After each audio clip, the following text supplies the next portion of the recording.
আমরা এখানেও অনেকেই জানি যে ইস্ট ওয়েস্ট ইউনিভার্সিটিতে মধ্যবর্তী ফ্যামিলির থেকে অনেক স্টুডেন্ট আসে অ্যাকচুয়ালি এখানে পড়তে আসে। তো অনেক ফ্যামিলির ক্ষেত্রে অ্যাকচুয়ালি টাইমের মধ্যে টাকা দেওয়াটা দেখা যায় যে বাবা মায়ের উপরে একটা এক্সট্রা প্রেশার হয়ে যায়। তো এখন আমাদের আগের সেমিস্টার অবধি যে ইটা ছিল, যেটা হচ্ছে যে 500 টাকা থেকে একটা লেট ফি নির্ধারণ করা হতো, কিন্তু সাডেনলি নেক্সট সেমিস্টার থেকে সেটা 3000 টাকা করা হয়েছে। আমরা এটা তীব্র নিন্দা জানাচ্ছি এবং অথরিটির কাছে তাদেরকে রিকোয়েস্ট করতেছি যে আমাদের আর্থসামাজিক অবস্থা চিন্তা করে, এবং একটা স্টুডেন্টের পিছনে প্রাইভেট ইউনিভার্সিটিতে অনেক টাকা খরচ হয়, তো এই এক্সট্রা প্রেশার সামলানোর মতো একটা ক্যাপাবিলিটি রেখে আমরা আগের ফর্মেই থাকি, 500 টাকা যাতে নির্ধারণ হয় এবং এটা যাতে কার্যকর করা হয়, এটার জন্য হাম্বেল রিকোয়েস্ট করতেছি। দ্বিতীয়ত, সকাল ট্রান্সক্রিপ্টের ফি সর্বোচ্চ 200 টাকা নির্ধারণ করতে হবে। আমরা দেখতেছি এখন হচ্ছে আপনি এখানে পড়ছেন অ্যাজ এ স্টুডেন্ট, আপনি কিন্তু অনেকগুলো সেমিস্টার ফি দিয়ে 7 লাখ 8 লাখ 9 লাখ টাকা খরচ করে আপনি এখানে পড়তেছেন, অ্যান্ড পড়ার শেষে যে আপনাকে যে ট্রান্সক্রিপ্টটা দিতেছে সেটা কেন 500 টাকা হবে? এটা তো একটা স্টুডেন্টের যে ভার্সিটিতে পড়ছে এটা তার রাইট। তো আপনি টাকা নেন, কিন্তু সেটা সর্বোচ্চ 200 টাকা নিতে পারেন, কিন্তু সেটা কেন 500 টাকা?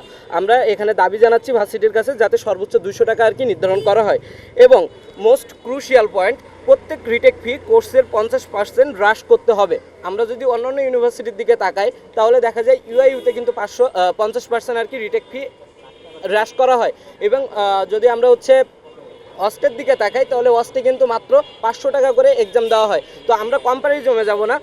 আমার যে কথা, আমি তো ওই কোর্সটা অলরেডি করেছি, আমার তো করা আছে, তো আমার তো পুরোটা করা লাগতেছে না। তারপরে ধরো আমি ক্লাস করলাম, তো সেখানে আমি ডিজার্ভ করি যে কিছুটা হলেও ডিসকাউন্ট।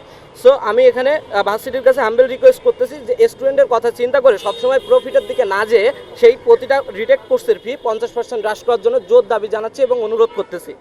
9 নম্বর পয়েন্ট, বাৎসরিক অডিট রিপোর্ট প্রকাশ। আমরা যেহেতু এই ভার্সিটিতে টাকা দিতেছি এবং আমরা এখানে এত টাকা খরচ করার পরও পর্যাপ্ত কিন্তু সুযোগ সুবিধা পাচ্ছি না। আমরা দেখতেছি আমাদের প্রপার কোনো ফ্যাসিলিটিস নেই। আমাদের আমরা ক্যাম্পাসে ঢুকি, এই যে রোদের মধ্যে, এই যে আপনারা রোদেই আপনাদেরকে ওখানে দাঁড়াইতে দেন নাই, বাট আমরা যে স্টুডেন্ট এই রোদের মধ্যে থাকে তারা ভিতরে যেয়ে বসার জায়গা পায় না। যেখানে এসি নাই সেখানেও পর্যন্ত জায়গা পাওয়া যায় না, ক্যাফেতে জায়গা পাওয়া যায় না। তো এই যে মানে টাকাগুলো যাচ্ছে কই তাইলে? আমাদের তো সুযোগ সুবিধাগুলো বাড়তেছে না, তাহলে এগুলো খরচ হচ্ছে কোথায়? আমাদের কোনো প্রপার বাস নেই, আমাদের ওয়াইফাইয়ের সমস্যা, আমাদের বসার সমস্যা। আমরা লিফটে যেয়ে দাঁড়ায় থাকি। আমরা যদি এবি2 এর কথা বলি, এবি1 কথা বলি, সেখানে মাত্র একটা লাইন, একটা লিফট।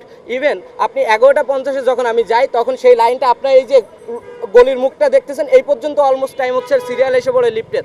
তো এই যে আমার কথাটা হচ্ছে এটাই যে তাহলে এতগুলো টাকা যাচ্ছে কই? তো আমরা স্বচ্ছতা নিশ্চিতকরণে প্রতি বছর আয় ও ব্যয়ের অডিট রিপোর্ট প্রকাশ করার জন্য অনুরোধ জানাচ্ছি। আমরা একটা ট্রান্সপারেন্সি চাই।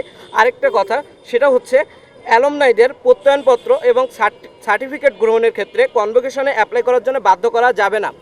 একটা স্টুডেন্ট যে 4 বছর, হয়তোবা তার একটু বেশি সময়ও লাগতে পারে, সে এতদিন ভার্সিটিতে পড়ছে, তার এখন এমার্জেন্সিভাবে বাইরে যাওয়া লাগবে বা কোনো জায়গায় জব অ্যাপ্লাই করা লাগবে, সেক্ষেত্রে তার হচ্ছে ট্রান্সক্রিপশন খুবই দরকার, ট্রান্সক্রিপ্টেড ফাইলটা খুবই দরকার। তো এই টাইমটাতে আপনি যদি হচ্ছে বাধ্য করেন যে আপনি কনভোকেশন না নিলে তাকে হচ্ছে ট্রান্সক্রিপ্ট দিবেন না, তাহলে সেই স্টুডেন্টের ফিউচার নিয়ে তো আপনার ছেলেখেলা করতেছে না। আমি এই ভার্সিটিতে এতদিন পড়লাম, আমার প্রাণের ভার্সিটি, আমার একটা ইমোশন জড়িত, আমার সার্টিফিকেট জড়িত, আমার পড়াশোনা জড়িত। এখন নিজের অভিভাবকের থেকে যদি টাকার সাথে সম্পর্ক হয়ে যায় তাহলে এই জিনিসটা কেমন দেখায়? আমরা ভার্সিটির কাছে অনুরোধ করতেছি যে আমাদের সাথে অভিভাবক সুলভ ব্যবহার করুন দয়া করে, অ্যান্ড এই জিনিসটা আপনার একটা যথাযথ ব্যবস্থা গ্রহণ করুন, অ্যালমনাইদেরকে এই হ্যাসেলের থেকে মুক্তি দিন।